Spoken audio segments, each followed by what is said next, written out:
All right, there are actually three parts, so the rest of the afternoon we are going to be talking about the inauguration of the kingdom. And obviously, since I've worded it this way, and on the basis of other stuff we've covered, I'm telegraphing my own belief, my own position, which is hardly new with me, that the kingdom of God is in some way here, very real, very present, and that this was inaugurated at the first coming of Christ, when Jesus shows up and very obviously when he begins his ministry. And again, the culminating event is the crucifixion and the resurrection. So what I want to do in these three parts the rest of the afternoon is go through certain items in the New Testament and trace how the reversals that we've talked about, okay, reversing the constitution of the council, Christians as the sons of God, children of God, reclaiming the nations, driving out the forces of darkness, all this kind of stuff. Going through the New Testament and looking at a number of places where these things are evident, and maybe some that are less evident, at least in a surface reading, and see in fact that the New Testament links these things, links this divine agenda, links the progression of God's restored rulership and presence on earth with the first advent, with the first coming of Christ, and with the kingdom. So, in terms of context, again, by way of rehearsing a little bit of where we were this morning, I proposed this idea that the substitutionary death and atonement of the Messiah, King of Israel, and its purpose were obscured by design in Old Testament prophecy. We spent time talking about that for, again, the reasons given here. And I said basically the data points, the information about the Messiah, about Christ, about who he was and what he was going to do, the various data points are somewhere floating around in the Old Testament, but what's missing are the connections. That is what isn't evident. And so in terms of prophecy, this is why you get New Testament writers pulling, it seems like, something right out of thin air and saying, well, this happened to fulfill this passage over here. And when you actually go look at the passage, it's not a prophecy at all. It's a data point. But, you, on its own, without the benefit of looking back, in light of the ministry of Christ, you'd sort of never guess that. So we talked about the nature of that. And we went through, again, some of the passages about substitutionary death and the Messiah, some of the issues here. The point was those who lived after the fact of the death and resurrection of Jesus understood what was going on a lot better. The New Testament writers looked for points of analogy, and they presumed a fairly deep knowledge of the Old Testament and wider Jewish theology when crafting their works. What I mean by that, and we'll throw in the last one here, the presence and the ministry of the Spirit in all this, was that when they actually get to writing this stuff down in the New Testament, they've had the benefit of years of experience, years of ministry, years of being able to think back upon what they saw Jesus do, what they heard Jesus say, reading their Old Testament anew, with new eyes, as far as filtering it through their experience of Jesus himself. When they actually get to writing all this stuff down, all their thoughts down, for the sake of the generations of believers that would follow them, for posterity, they presume a lot of knowledge on the part of the reader of the Old Testament. that's both a blessing and a curse, because on the one hand, what they say is not going to be sucked out of their thumb. What they say isn't going to be contrived and invented by them. It's going to be rooted in the text of the Old Testament in some way. The problem with it is really ours, in that we have less than a profound interest and knowledge of the Old Testament, and so a lot of this stuff just goes right over our head. So some of the crumbs that they drop are easier for us, living so far after. They're easier for us to find than others, and we have to work at it. We probably have to work at it more than somebody who really was closer to the text. So it's something we know we can pursue and find, but the task is not easy.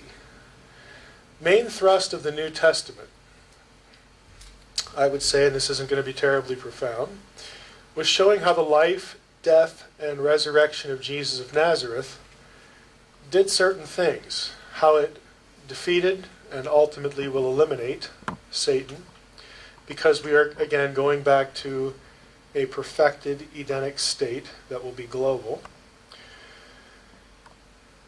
In the process of that, death is defeated.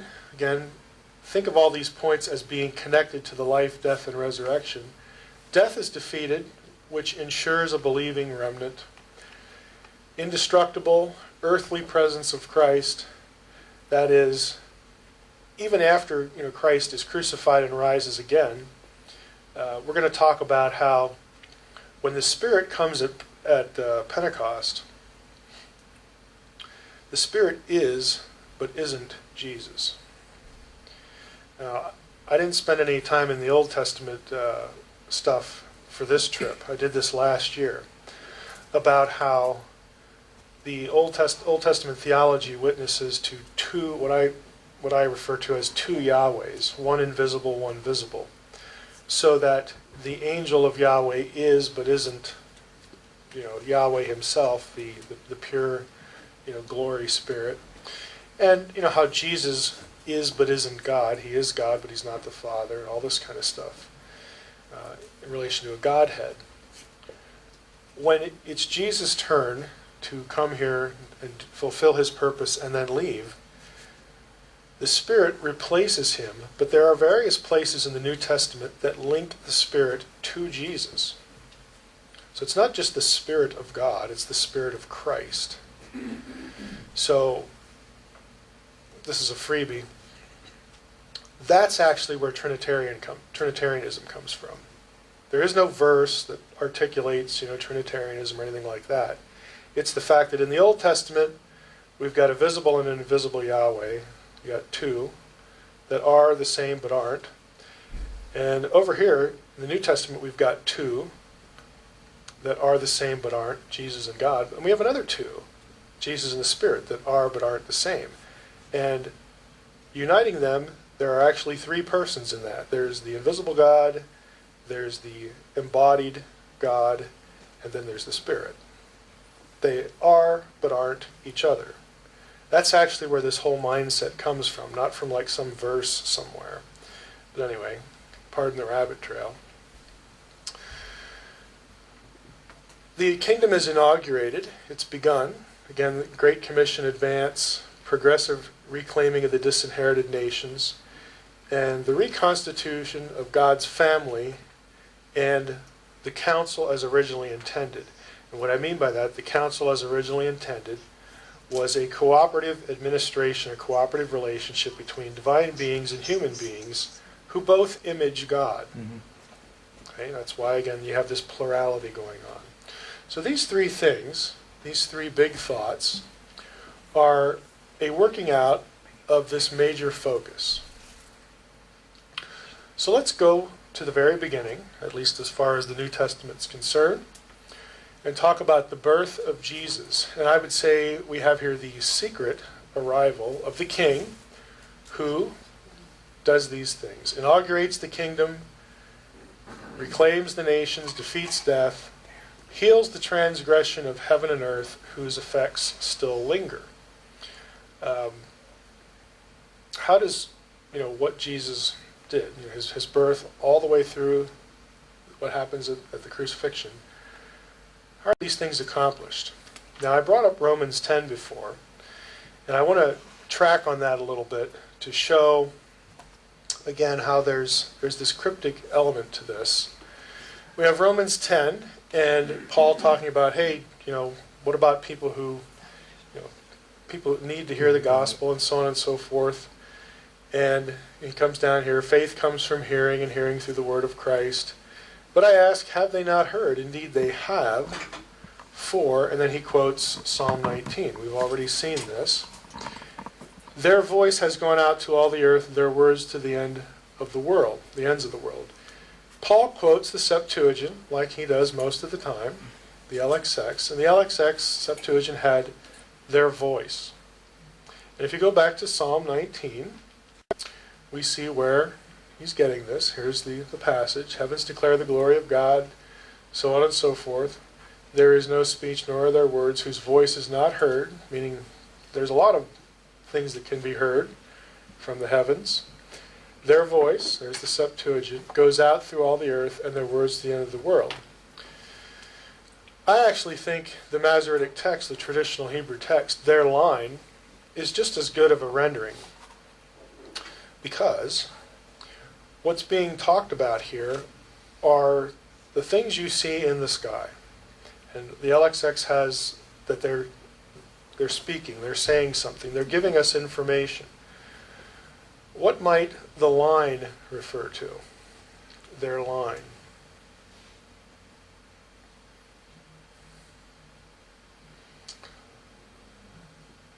Are there lines in astronomy?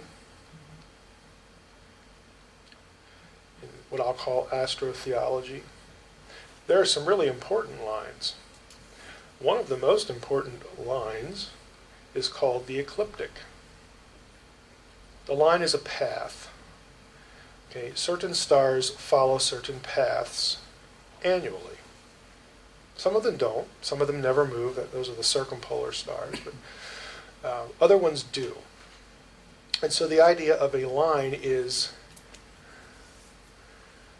when the heavenly bodies, when what we see in the heavens, if we know what their line is, their path, their trajectory, the direction in which they move and where that is and when they show up and all that sort of stuff, that can communicate things.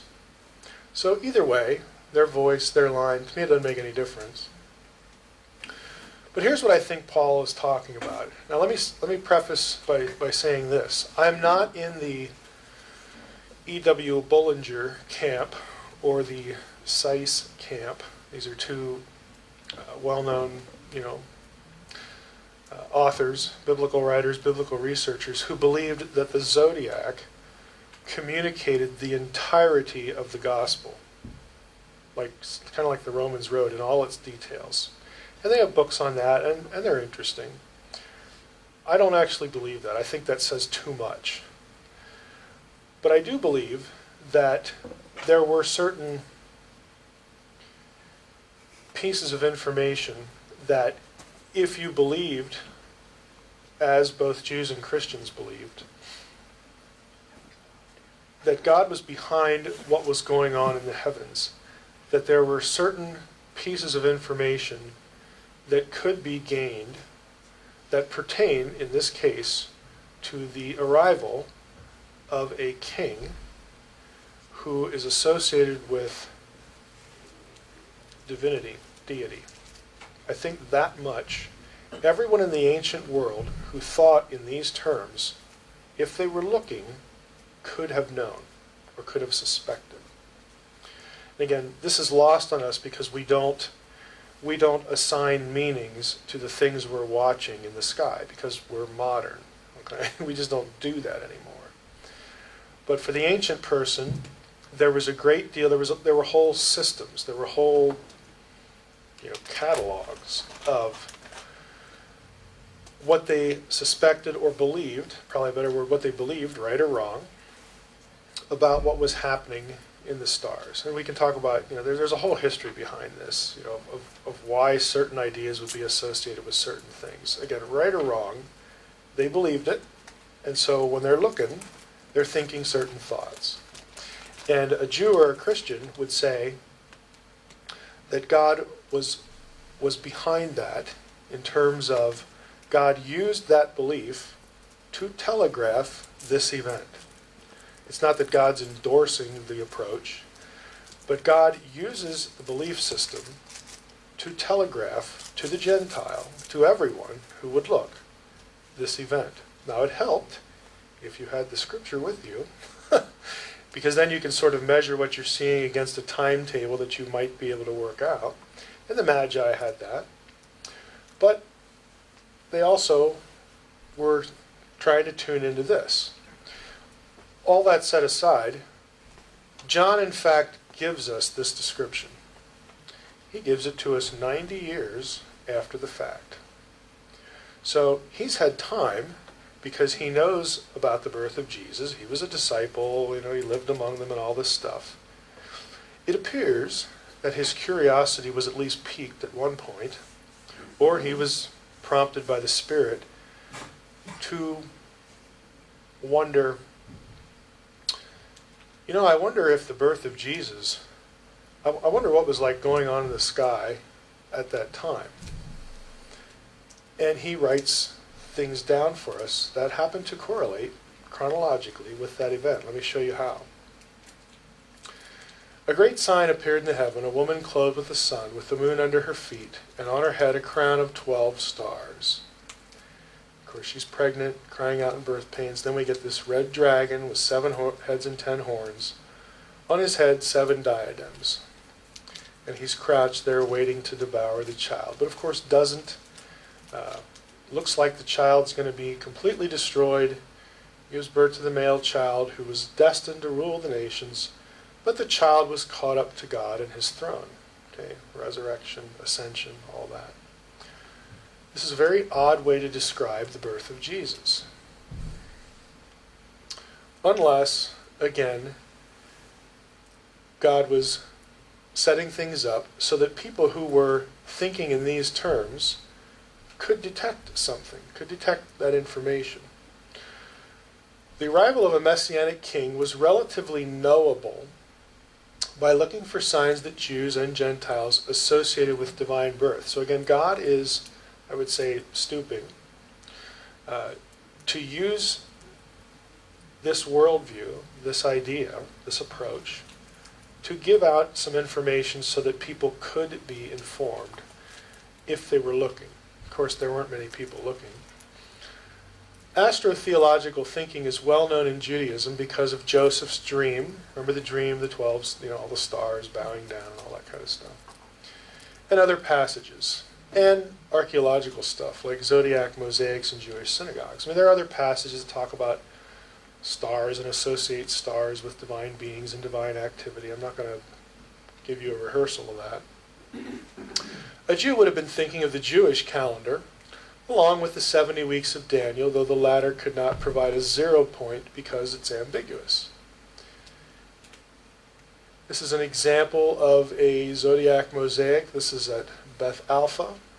This one's actually, I think, 3rd or 4th century. Very obviously a zodiac. This is a symbol for Yahweh on his throne chariot, going through the heavens, like the Old Testament describes. But again, here you have the Hebrew letters, Hebrew characters for the various, symbols here. Again, the idea for a Jew is that God created the celestial bodies. They're under his command and no one else's. And if he wants to, he can give us points of information. It's real simple. But none of this decrees individual fate. Now, I'm going to cut the lights so we can see this a little better. If you were a magi, what would you be looking at? This line is known as the ecliptic.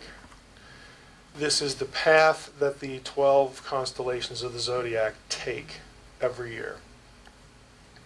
Here's the sun, there's the moon. The constellations I've added in here to my astronomy program, so there they are, following the line. Sun, moon. This is Virgo, the Virgin. And yes, if you looked it up in an astronomy catalog, there are 12 stars around Virgo's head. But the 12 probably refers to the 12 tribes of Israel or something like that. Because in Jewish thinking, the mother would have naturally been Jewish because the Messiah needs to be Jewish, so she's born of a Jewish woman. But of course, to the Gentile, they're going to be familiar with the idea as well. So we have the woman with the 12 stars on her head, the crown on her head. The sun is in her midst. You really don't get a good picture if I use the artistic rendering. If I use the outline, it would look a little bit better, but then you can't really tell what it is. But the sun is in her midst, and the moon is at her feet. Up here again, we have Regulus and Jupiter. Those are two important celestial bodies. Regulus was known as the king star because of its brightness. It's like the most bright, so it must be the best and biggest and all that stuff. So Regulus, consider the name, right? Regulus. This is the king star. At this position, the king star is conjoined with the king planet, Jupiter. Now, to a magi, a magus, would have seen that and thought, both of those things are associated with royalty and possibly royal birth, because we have, again, the Virgin down here, the sun in her midst, moon at her feet. Kind of interesting. The constellation Virgo is the only one that represents a woman, and when you have this concatenation of events, you have a 20-day window where Virgo was clothed with the sun. That's the sun shining in her, which is, again, suggestive imagery. The sun shining in her. But the exact date, when the moon was under her feet, could only occur during an 80-minute period within that span of days. There's an 80-minute window when all these things are in place. These are the things described in the book of Revelation. And when you add this conjunction, it's really tight. You got an 80-minute window. Now, what's so important about this other than the fact that you got the king star and the king planet? This constellation, let's go back. What is above Virgo? Leo, the lion. And in Old Testament imagery, what is the lion associated with? Tribe of Judah. Judah. Okay. Which is the Messianic tribe, according to Genesis 49. Now, again, if you're a magi who has some acquaintance with the Old Testament, that would have really stood out. We have Leo, Virgo, concatenation of events. Down here, in modern times, these constellations are separated. We have, I'm trying to think here, we have Scorpio and Libra, but in ancient times they were viewed as one. It was viewed as a scorpion figure or a reptile figure with claws, that kind of thing. It was considered a dragon. So here's how it looks in the way we divide them up. But to an ancient, you have Judah, Leo, King conjunction, woman clothed with the sun, moon at her feet, and, the nasty dragon thing down here, ready to devour the child when it emerges. There's another dragon that might be associated with this that's off the ecliptic. This is Hydra, possible candidate, but I like the one that's on the ecliptic. Now the point. The birth of the child in Revelation, if you take Revelation, and this is an assumption, there's no guidebook in the New Testament that says this is how you're supposed to read Revelation 12, but if you take Revelation 12 at face value, that John is seeing this stuff or relating stuff that was seen in the heavens, if you do that, then we have here the concatenation events, and there's actually a date that you can pin this to. Remember, you have an 80-minute window for all these things to be aligned.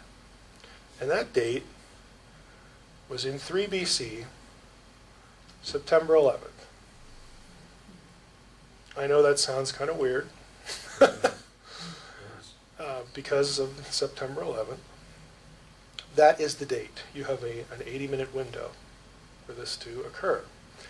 Not only that, but September 11th, 3 BC, that date also corresponded to Rosh Hashanah, Tishri 1, which is New Year's Day for the Jews and the Day of Trumpets. Same day. Tishri 1 was also New Year's Day of the civil calendar. And on the civil calendar, that was the day, according to Thiel, who wrote the book Mysterious Numbers of the Hebrew Kings. It's like a primary book on chronology. That was the day that always marked the first day of the reign of every new Davidic king. So when you had a new Davidic king, you celebrated the inauguration of his rule on Tishri 1. So all of those things align at the same time. Again, if you are the Magi and you have some acquaintance with the Hebrew Bible and Jewish thinking, you see this and you probably think to yourself, this is worth saddling up the camels for. Let's just go see if there might be something to this. Yes. Would that be like a one-time event, like that'll never happen again? Or Oh, it'll happen again. it happens again? Yeah. When would that be? See, everybody wants to know. You know what I'm getting at. I know what you're getting at. He was hoping you weren't so predictable, Neil. Well, it's fascinating, but there's also a danger in it. Because, well, let me use this as a little bit of a springboard here. You can get a nice video presentation of this too. There's some DVDs that some people do on this that aren't quite as detailed, and the one that I really like actually messes up the resurrection as far as astronomical signage, but hey, it's still pretty cool. The problem is that these things do occur, they repeat.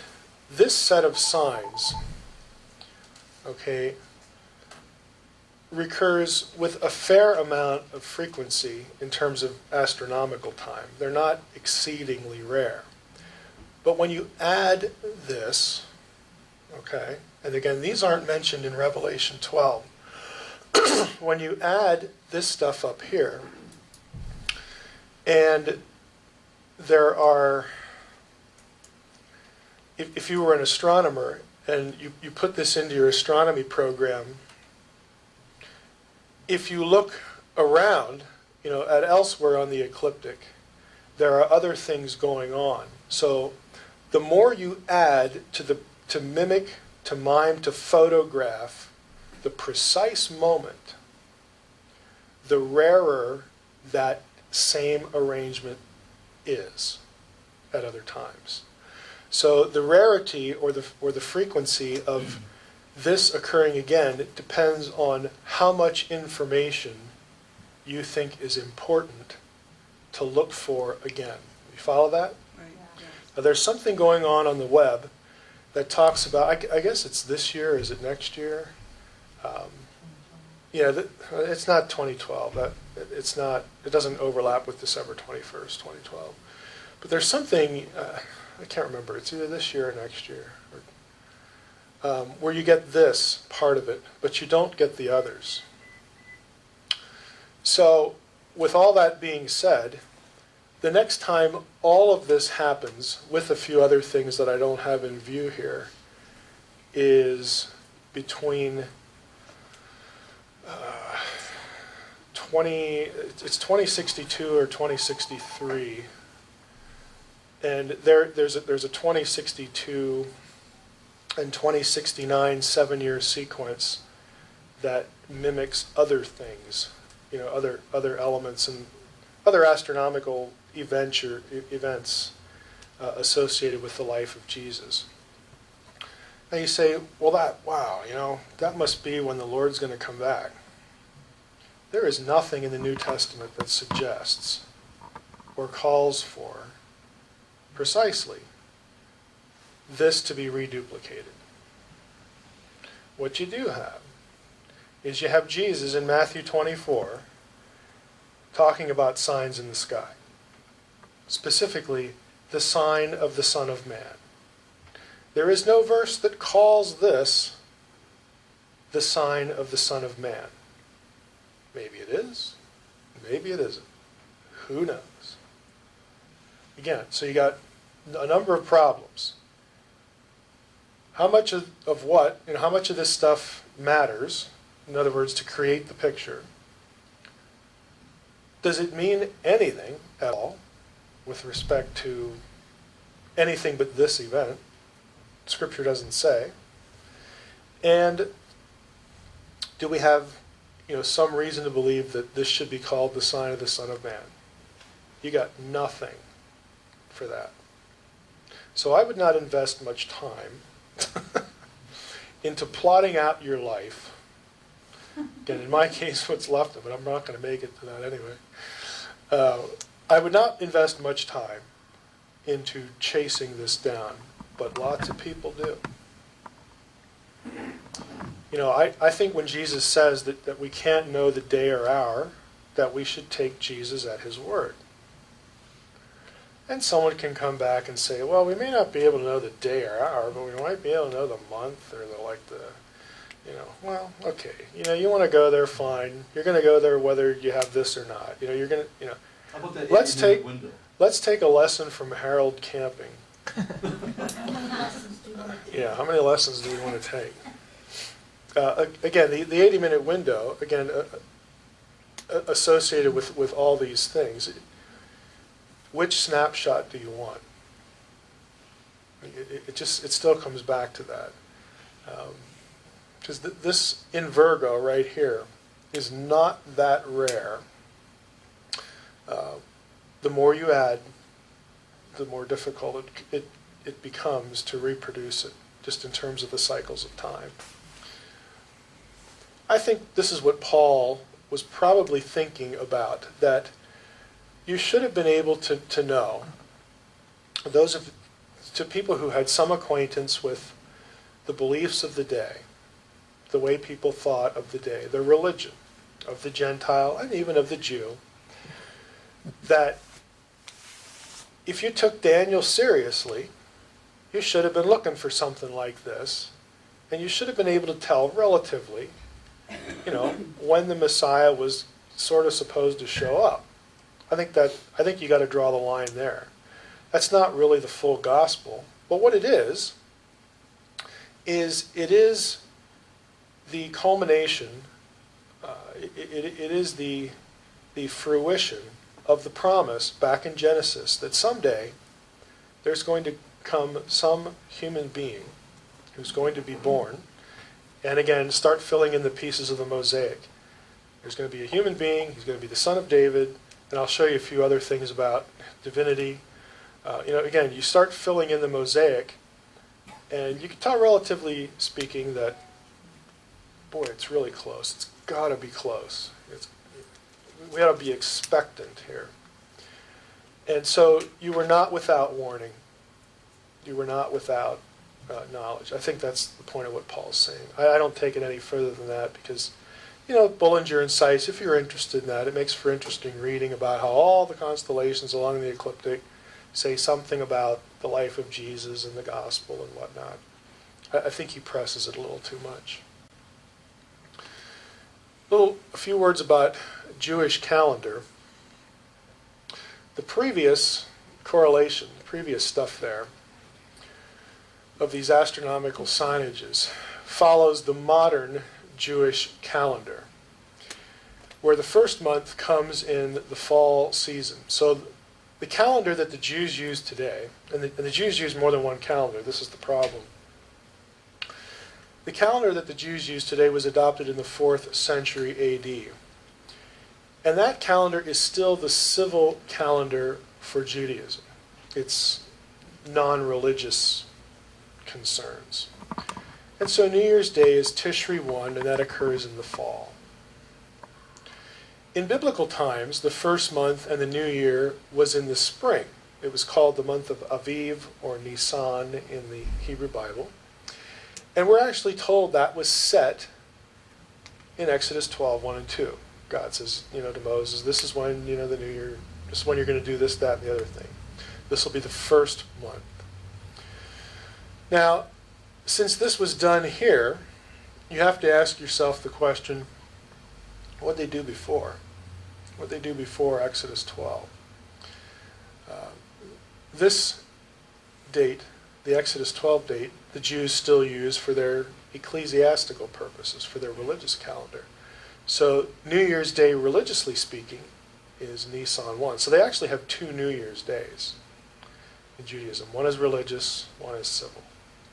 Now, prior to Moses and the Passover, and it's logical that they would make the month of Passover the first month of the religious year. Why? Because that was the moment of the birth of the nation, or the rebirth of the nation. Again, they're trying to create a conceptual correlation with the calendar. Makes sense.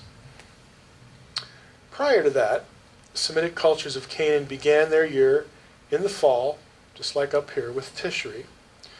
And so if we assume that the old calendar prior to Exodus 12 was that they only had one of them, and that was the one that counted.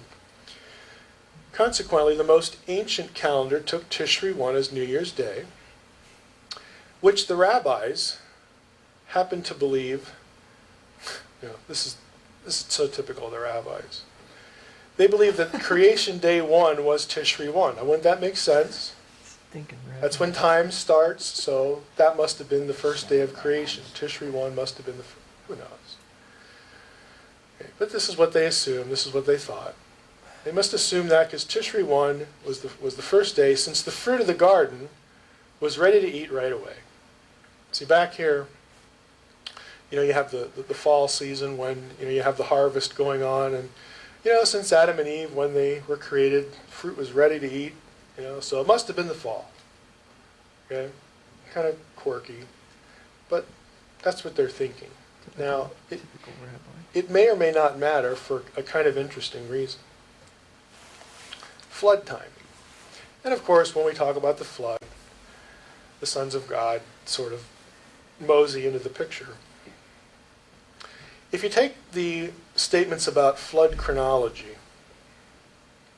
you come out, I'm not going to read the verses to you, you have them here, but Noah was 600 years old. In other words, he had turned 600 when the flood began in the month after Tishri, the second month. Tishri was the first month after Tishri. You move to chapter 8, and it talks about the drying up and all this stuff. F is flood plus whatever. Noah had turned 601 sometime before the waters subsided, because they spent a little over a year on the ark. Now, early Judaism took this to mean, again, here we go with the rabbis, the colorful characters that they are. They took this to mean that Noah's birthday was Tishri 1. Do you follow the significance of that? To a Jew.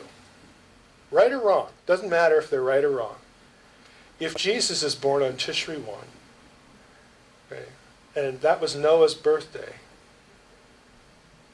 maybe a Jew might have thought that Jesus was like the new Noah, and that he had some connection to the events of Noah's day. Again, right or wrong isn't the issue. The issue is they would have thought these thoughts. Okay? Again, that would mean Jesus and Noah shared a birthday. It would create a mental and spiritual link in the Jewish mind between Jesus and Noah. And there may have been some connection with baptism here, because there is that passage in 1 Peter 3 that associates the flood, with the crucifixion event and all that stuff. Maybe they were tracking on that idea. Again, who knows? Noah's birthday, though, was a harbinger of the flood, was it not? When he turned 600, the flood was upon them. Second month of the year when the flood started was the start of the rainy season. That meant that the second month was associated with judgment, lots of rain. But it was also associated with crops. So there's a good aspect and a bad aspect. And perhaps coincidentally, the second month in the Jewish calendar was marked by the appearance of the Pleiades. Now, for those of you who are into UFO stuff, that's kind of weird. Because this comes up all the time in relationship to that sort of stuff. Pleiades is the Hebrew word kima, mentioned 3 times in the Old Testament, always paired with Orion in the Old Testament, Cassiel. And many in the ancient world, Jewish and Greek, associated Orion with giants, naturally because it's Orion. That's what he is. That's what the constellation is. And so the flood, Kima, Pleiades, plus the giants, Orion, is how these two are always paired in the references. For instance, Job 38:1, can you bind the chains of the Pleiades or loose the cords of Orion? They just show up together. There's sort of an association. In the Dead Sea Scrolls, in what's called the 11Q Targum of Job, instead of the chains of the Pleiades, lo and behold, one Jewish scribe put Nephilah in there, giant. So for some reason, when they thought of the Pleiades and they thought of the flood and they thought of Orion, they thought of giants. Well, that's not too hard to figure out because Genesis 6, the flood, the giants, the whole bit. Now, this association, this Jewish mindset, again, right or wrong, Matthew and other New Testament writers are going to know people are thinking these thoughts. Remember when we talked on the first day about culture, how things, the biblical writer will use things to communicate ideas. The writer of Jesus' genealogy took advantage of the connection, the mental connection between Jesus and Noah, and what Jesus was about and what happened in Noah's day. Because he wants to communicate some ideas. It's a useful trajectory. Now, we looked at these reversals before in a session. I had them all listed out. Again, we have Sons of God stuff over here, and then how it was sort of an opposite mirror imaging over here. This group of things that the sons of God get blamed for in Enochian literature between the Testaments. I'm going to show you a very recent, it was in fact 2010 dissertation that I came across that I thought was just fascinating. I'm actually going to show you a little bit of that. In scholarly lingo and in Jewish thinking, these things are often referred to as illicit knowing, things that you weren't supposed to know. Casting spells, lust, violence, and then astrological stuff. Again, I'm just putting these to refresh your memory here about how Genesis 6 stuff, what happens over here and how it's reversed in the New Testament. So council members lost, council members gained, quasi-divine offspring rulership, fully divine offspring born of a human woman. Again, just this set of reversals, just to refresh your memory. Because I want to show you, again, I'm just going to go through and I'm going to hit tidbits in New Testament. If you want the dissertation, I think this is a link. You can actually get this online. But somebody named Amy Richter, who I have, I think I've met her at least once, asked in her dissertation, why do these 4 women show up in Jesus' genealogy? And she had an interesting idea. She said, I suspect that the reason those 4 women were included was because their lives in some way correspond with what happens in the book of Enoch with the Watchers. There's a transgression, sexual relations. They teach illicit skills and arts. Angels interacting with women. Something, about the offspring that is unusual. And then there's some outcome. The offspring do something that, isn't good.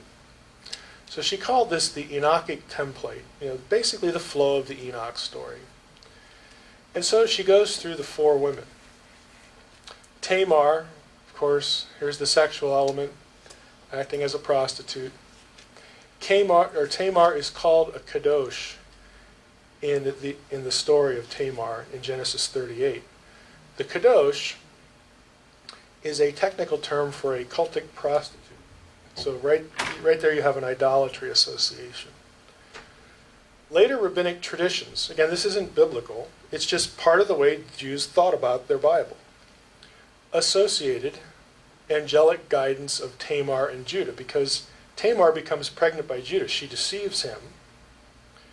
And then before he has her killed, she says, wait a minute, you're the dad.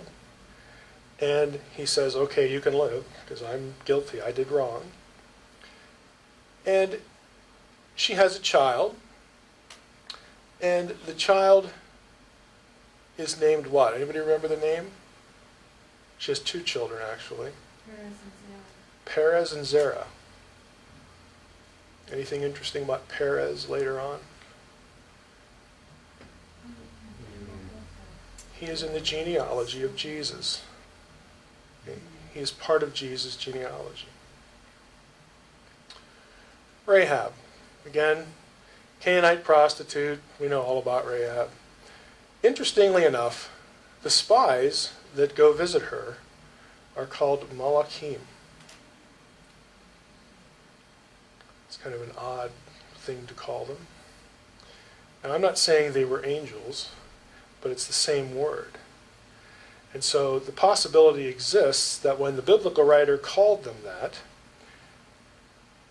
there might have been some attempt to create a mental connection.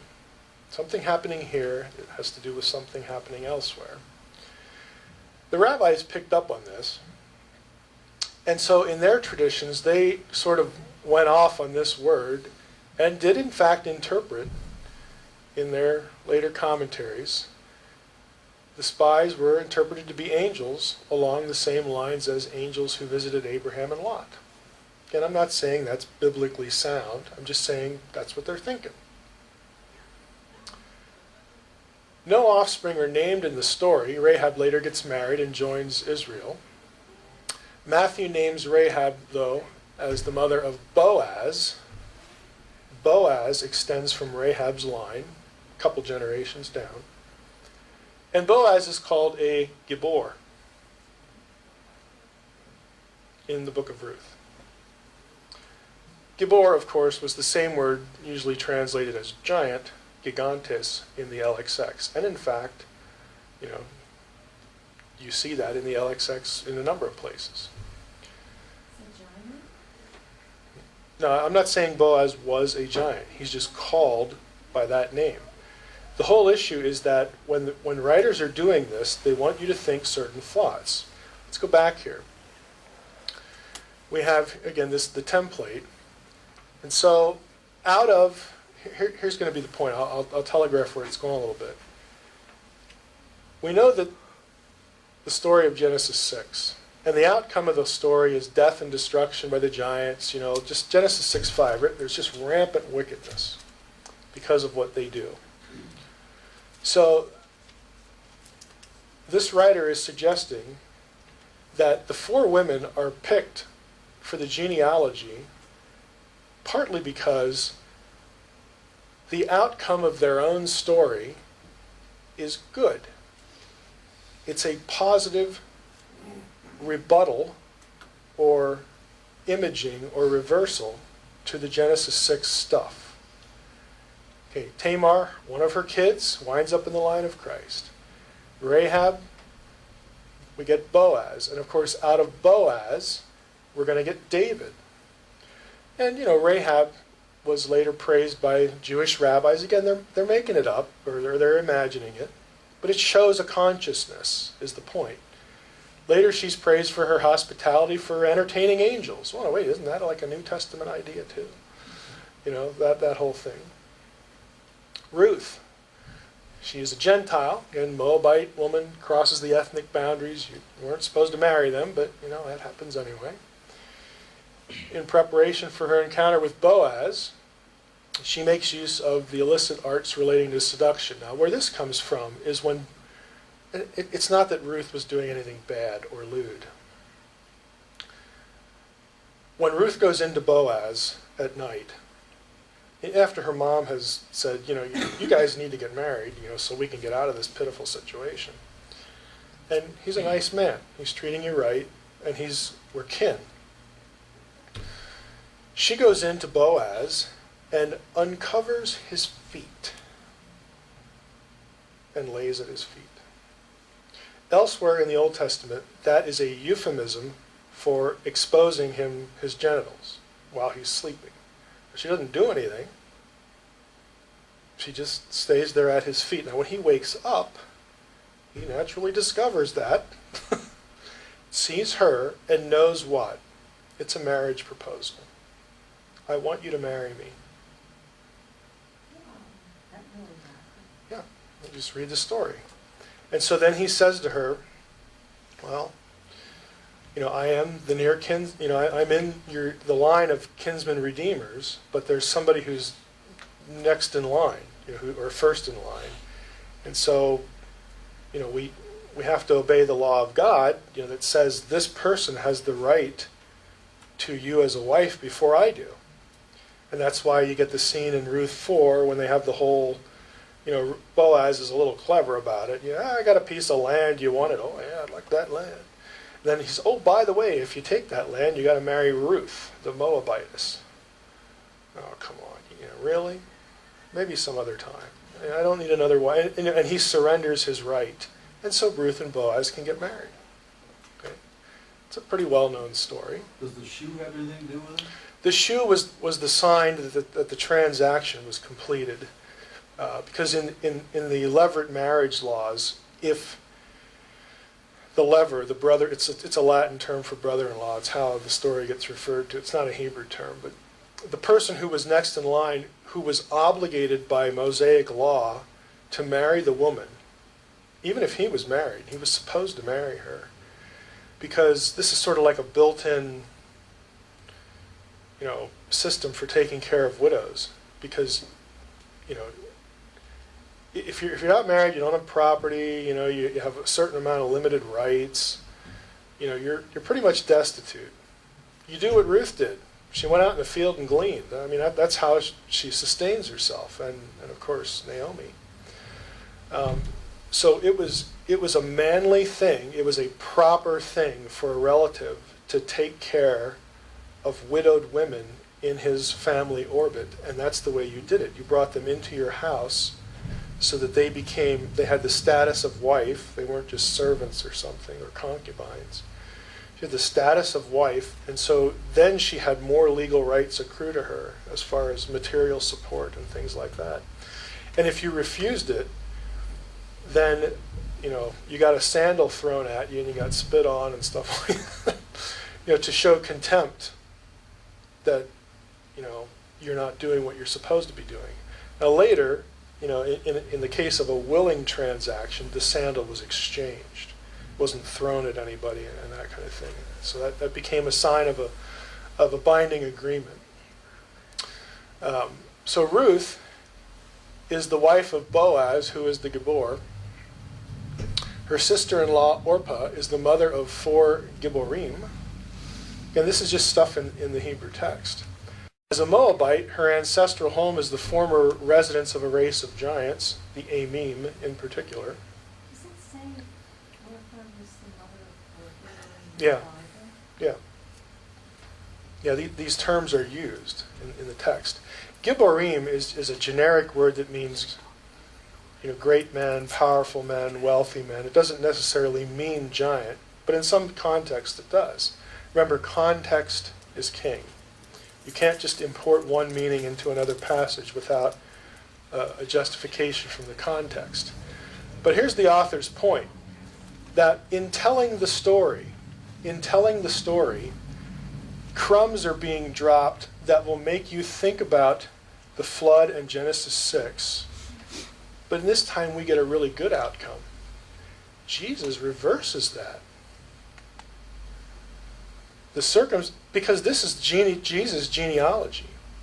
All these events that lead up to Jesus are designed to overturn and negate and rebut Genesis 6. That's the messaging that's intended. But you only get it when you see the crumbs. You're supposed to think those thoughts. Bathsheba, again, David, we know about David's adultery and all this stuff, so there's the sexual element. Beautification and arts of war, this author is considering the circumstances when David sees Bathsheba bathing, which, have you ever wondered how he saw that? I mean,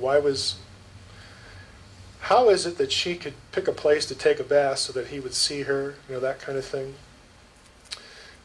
Again, whether she intended this to result in David's adultery or not, it's still part of the story.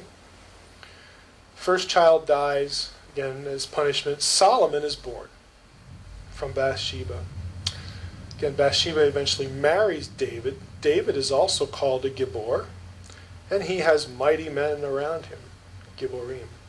Again, crumb dropping. The immediate outcome is sad, because what happens with Uriah and all that stuff.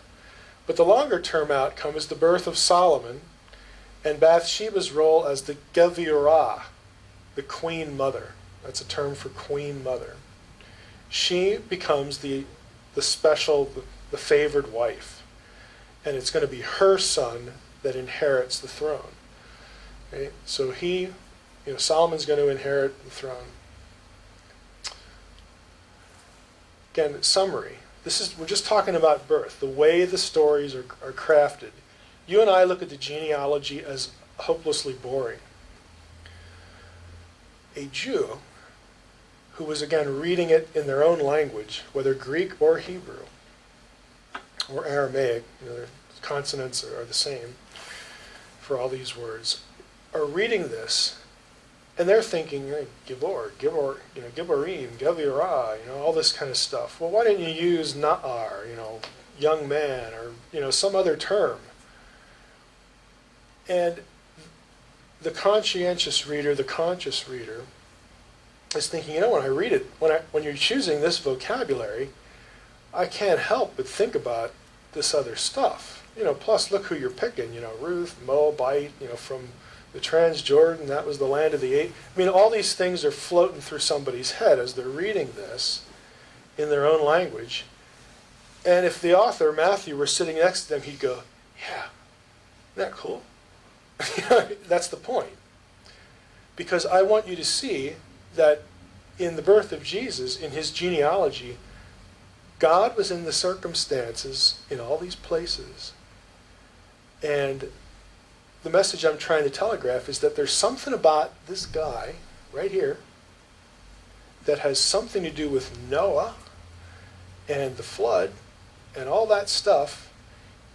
And what is that something? Well, we know that's something from what else Matthew covers in his gospel and the New Testament writers. He was the king who was coming, and what he was going to do was die and rise again so that we might have the authority to be called the sons of God. Okay, all these ideas just track through the text. It's crumb dropping, it's messaging, it's very subtle. Again, it's less subtle to them because they're reading it in that language. We miss this sort of thing because it's English, So again, we have a cryptic coming, John, doing the Revelation 12 thing. We have this odd sort of thing going on with Noah's birthday and the flood and the way that was conceived of, the way Jewish religious teachers conceived of the correlation between the Jewish calendar and the flood, and how that happens to coincide with the birth that results from what John writes. And we have the genealogy down here that again helps us mentally associate the good things that result from the lineage of Jesus that will help to cancel out and reverse the illicit knowing, that which is forbidden and corruptive, when he comes and the kingdom begins. Okay, again, just little threads. Baptism and ministry of Jesus, which will be the next one. What's our time interval? We have, it's about 5:03. Okay. Yeah, I have a question on your last slide. Mm-hmm. Went too fast on that one. That last point, do you find, am I on, is my question being answered? Okay, That just last- speak Go up. ahead. Just speak up. That last point of the Jesus genealogy shows that the person would, do you know, Mike, really, that, in what we do, everything is about that knowing and harnessing them to be in that knowing without their will being involved. Mm-hmm. So that's interesting that that's your last point, and that this is really the summary of the birth of Christ. That's interesting. But the effect of it is that, one of the effects of it is that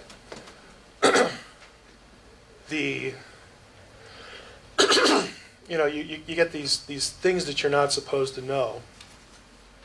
And, you take a look at the list and it's, this physical gratification, it's this esoteric knowledge, it's this, status as, wow, I'm part of like the divine club now because I know this and that and all that kind of stuff. The reality is that when Jesus comes and defeats the powers of darkness, and you become a child of God, a member of the council and the kingdom, you not only get that, you not only get experientially something far beyond your normal terrestrial experience. Even, and when I say pleasure, I'm not speaking in terms of sexual pleasure, but the experience of the body, the fullness of the senses, intellectually, just everything. You get all of that the right way, and not only that, but it's just way beyond what they thought they were getting back then. It's this countering thing. It's this. Yeah. It's not only rolling back, but it's replacing it with something even superior. See, Neil, that's part of that worldview, that's why I think that we need to know that, because what we're doing really is the reversal. We're in a reversal. We are Yeah. actively engaging in reversing as divine council members. The other thing I need to just again remind you of, when I'm sitting down doing these slides, I'm just picking things. This is not exhaustive by any means. I'm thinking like, hey, what would be interesting? Mhm. I'll take that one over there. We'll do this passage, we'll forget that one. You know. Well, you've done a good job, because that's interesting, because it's hitting the nail on the Yeah, head. I'm just trying to think of things that might be interesting.